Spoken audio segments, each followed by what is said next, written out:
For my CHP, I read The Kitchen God's Wife by Amy Tan. So to start off, I'm going to give a little backstory as to what the book is about. So it's written with a frame narrative structure, which means there's an internal narrative and an external narrative. And the book begins with the external narrative, which is told from Pearl, the daughter in like the mother-daughter duo that the book is about, like her perspective. And from her perspective, readers form a pretty negative opinion of the mother.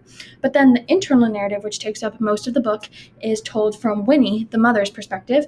And readers learn Winnie's backstory alongside Pearl because Pearl has never heard it either. It's like been this like long time secret of Winnie's is her life story. And so this kind of contrasts that negative opinion we originally formed of her because we learn about why she's the way she is and all the struggles she's had in her life. And the book ends back in the external narrative with the two women's relationship slightly on the mend after this like vulnerable interaction. So for part one of my CHP, that's my history part. I researched government policy and public opinion and how that shaped the experience of Chinese immigrants in America during the late 19th century. So my title was Stuck Between Two Cultures, the Chinese Immigrant Experience in Late 1800s America. And for my research, I examined political cartoons that emphasized stereotypes of the Chinese Americans. I read newspaper articles and examined legislation such as the Chinese Exclusion Act, which limited Chinese immigration to the United States, and the California Constitution, which relegated Chinese immigrants as of a status less than citizenship. And so my thesis was, despite the substantial contributions that Chinese immigrants made in the interest of American westward expansion, the Chinese were both socially and politically alienated by Americans in a movement spearheaded by their competitors, the Irish working class. This total alienation of the Chinese immigrants excluded them from assimilating into white society and also kept them from thriving in their own culture in America. So one of the biggest things I learned was that the Irish and the Chinese were immigrating to the United States at the same time in the late 19th century, and they were competing for the same labor, which was largely focused on building infrastructure for westward expansion. And mainly this meant the building of the Transcontinental Railroad. And because of this labor competition, the Irish wanted to create this sort of common enemy with the white Americans. And so they did this by forming parties such as the Workingmen's Party, which was a labor union that sort of discriminated against the Chinese and spread anti-Chinese sentiment that became a large part of society and made its way into political legislation. It's also important to note that things like stereotypes and even Chinatowns were things that had their origins in this time.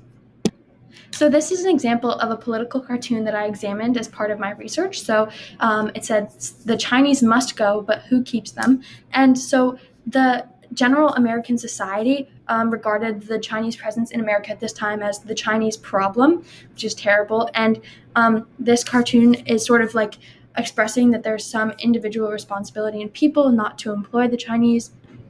So this image just sort of placed some responsibility on individuals not to employ the Chinese and participate in their presence in America.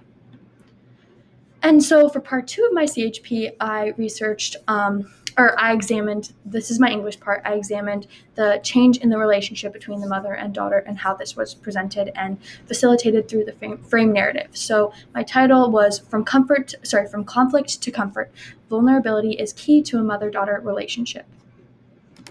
So I talked about the change in dynamic that took place as a result of their disclosures of weaknesses and how the two women experienced mutual development in terms of their own vulnerability through this sort of transaction that happened, and how that also served as a transition, and how as these women let go of their past, shed their pain, and shared it with each other in this sort of cathartic manner, they were able to step into their roles in their relationship. So Winnie, the mother, was finally able to step into her role as a mother wholeheartedly, and Pearl was finally able to be vulnerable in the presence of her mother and let this happen because her mother had been vulnerable with her.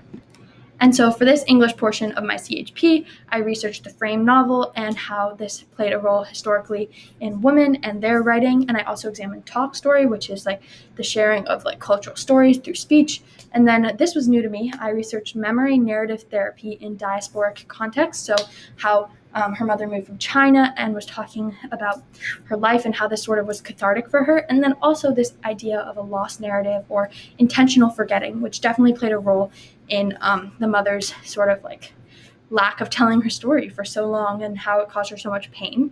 And then another thing I examined as part of my thesis was just this newfound connection with China that Pearl gained after her mother sort of shared her story with her and why this happened. And so, just to conclude, I've included a few quotes. I think they have more meaning when you've really read the book, but they just show that at the end of the book, after the mother shared her story, there's this newfound expression of emotion that wasn't there before, as the women are more vulnerable in each other's presence. And this was really powerful. Hopes, laughter, tears, things that just didn't occur in the first part of the book, and that display this huge change. So thank you for listening, and I really recommend the book, and I hope you learned something. And if you have any questions, please let me know. Thank you.